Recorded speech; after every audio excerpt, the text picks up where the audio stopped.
So I'm going to start just like you had to start. I basically imported all of the tracks. I downloaded them right from the membership area and just dragged them into this empty session. So I haven't really done anything other than that.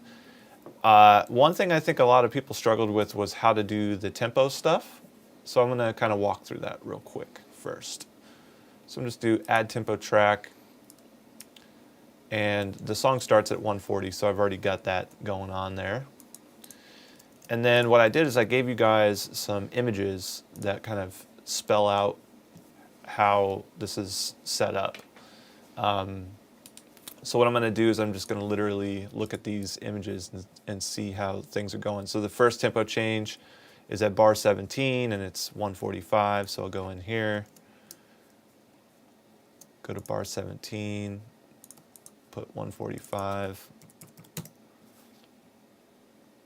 and then the next one, it looks like there's a time signature change at bar 25. I like to do the time signature changes pretty much by ear, but if you're trying to match up with someone else's session, all of the tempo changes and the bar signatures and stuff that happen after the first change won't line up if you do your own version of that. So make sure that you're just doing what was originally there. And I kind of have this memorized, so I'm going to speed through it. I don't want to spend too much time on this, but let's see here.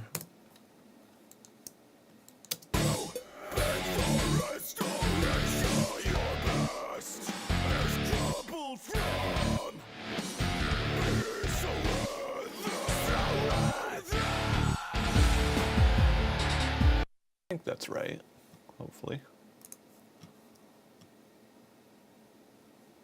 I don't know if I zoomed. Oh, this is the overview. Yeah, there's probably a closer version here. Yeah. 44454. Okay.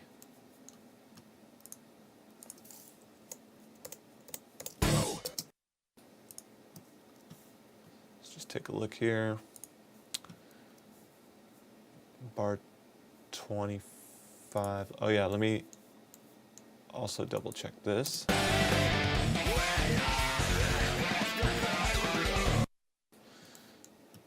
So this one is 4/4, and this one's 5/4. Then 4/4 3/4. Yeah.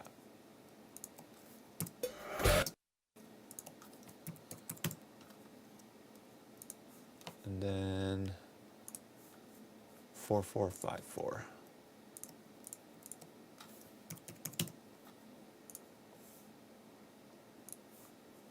For 2 bars, and then 4/4 on 32. There we go.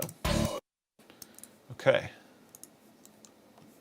And I'm just going to listen to it to double check it.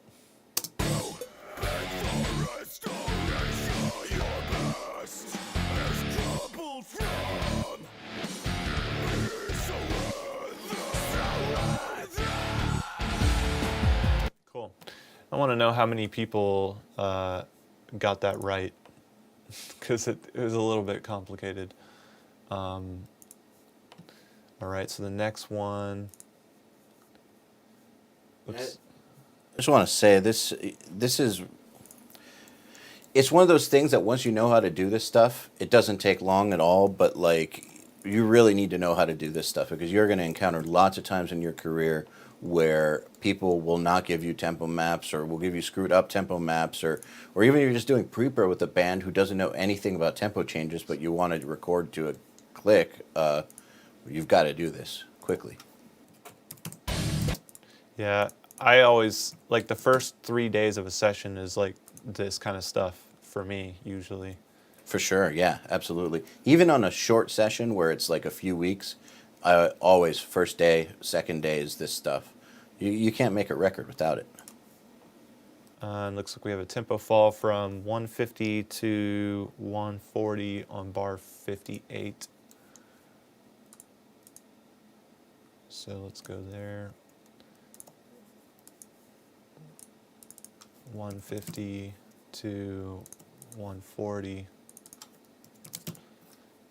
and then set it to ramp.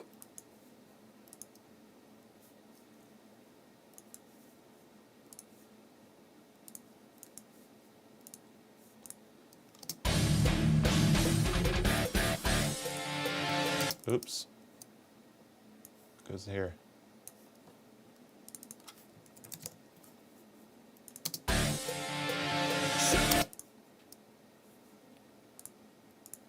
Wait, let's make sure. I think I messed that up. Oh, it changes to 4/4. Yeah, there we go. Okay. And I know, like, you know, Nail the Mix, this is all about mixing and stuff, but just while I have the opportunity to explain this, if you ever have moments in songs where, like the drums stop and there's, like, just floating music, kind of like this part right here, that's an opportunity to do a tempo change pretty craftily, because you won't really notice that it's happening because there's no clicks or pops or hits defining what the tempo is. So when you play it back, it sounds really smooth. Just a little cliff note there. All right, let's see what's next. Our next tempo change happens somewhere around 65 and 69. So let's look up that one. Bar 67, it goes back up to 145.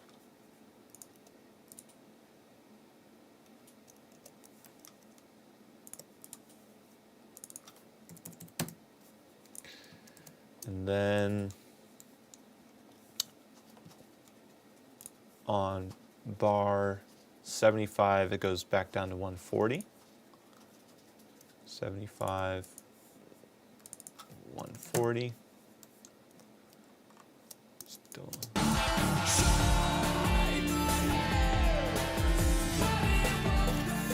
Okay. Now let's just check the overview one more time. All right, that should be the last change. So I'm going to go to the end of the song here and just double check. Yeah, cool. So that's pretty much it, guys. It's not rocket science. Just wanted to walk through that. So normally once I have things like this locked in, I'll just lock these tracks because there's no need to change it anymore. And then a cool little tip if you're in Cubase. What does lock mean in Cubase? So locking this track means that now I can't accidentally draw new tempo changes. I can't accidentally move this tempo change anywhere. I can't like select them and delete them. Like, you know, I don't know if there's an equivalent to that in Pro Tools. It's really cool. Nice because I'm like mouse crazy. So my mouse is just flying all over the screen and I accidentally move stuff all the time. So locking it really just kind of prevents mistakes. And what I was going to say is that there's an extra little tip here if you're in Cubase. You can select these two tracks. And there's a little button over here on the right-hand side. Just X out of that. Skip this version. Okay. There's a little button on the right-hand side on the top right called Divide Tracklist. If you press that button while these two tracks are selected, it's going to put those in its own little window right here. Okay? The reason why this is cool is that I can now scroll through the other tracks up and down and zoom in and out while always being able to see the tempo and the time signature changes. And I also like to put markers up here because markers are things that you like to stare at as well. And I'll typically just go through, and I do this if I'm mixing a song because I like to know, where's the chorus, where's the verse. I like to jump around when I'm mixing. So I'm going to go ahead and sort of marker this out. First marker I'll drop will be start. And this is going to be sort of like this is like the intro chorus sort of thing. Don't get hung up on what you name these either. Just name it something that makes sense. So this is like the verse.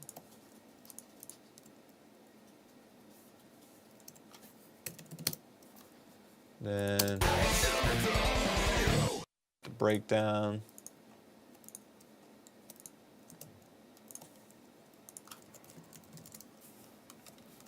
Then we got like a, I don't know, a chorus sort of. I'll call it the build up. That's really what it is. Someone just said, geez, I've been looking for that divide bar for ages. Thanks, Joey. Yeah, awesome.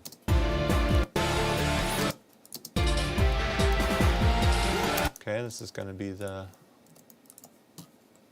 I'm going to call this the chorus, even though maybe it is or isn't, I don't know. In my mind, I want it to be the chorus. Okay, and this is another build up. Then we have another breakdown. Then we have... What's that button called again?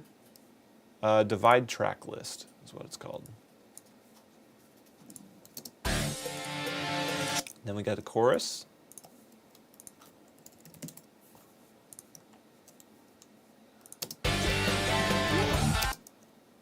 Then we have, this is like a verse-ish type thing. Then we have, this is kind of like a light chorus.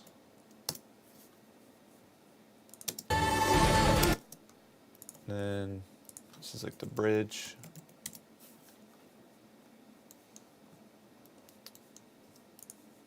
Or we'll just, I don't know. I'm going to call the next part a bridge. So this is just going to be called cool part. Doesn't matter what you call it. This is the pre-bridge.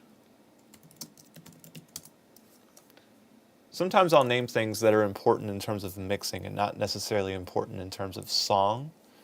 So like if you're talking about this as a song, you might want to know where the verses and the choruses really are, but in terms of mixing, it's like, you know, I know this part has a shitload of vocals, right? So I'm marking that.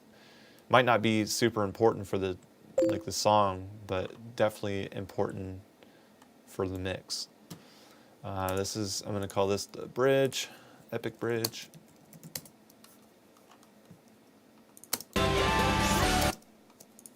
And then this is kind of a heavy ending, and then outro.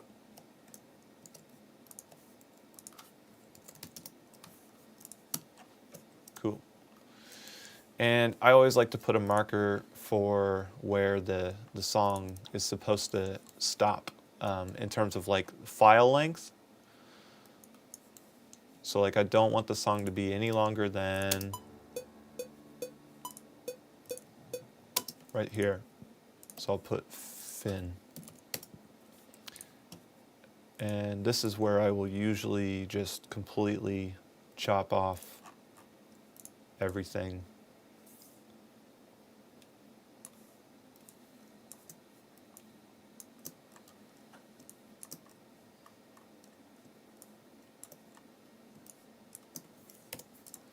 And just don't put anything after this. There we go. And then now I have my marker track up here. I'm going to lock that as well. And I can always see where I'm at in the song. And then you can also use this cool window. That is a cool window. Which nobody ever uses, but I love it. It's such a cool window. Why wouldn't they use it? Where you can kind of jump around the song. So if you want to go here, you know, you can click right here and you just go around the song. So it's like, oh, I want to play that build up. Oh, I want to play that verse. Oh, I want to hear the outro.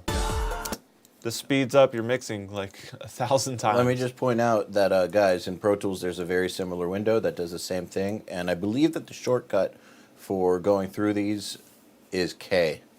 But yeah, just Pro Tools guys, you should use this equivalent window in Pro Tools.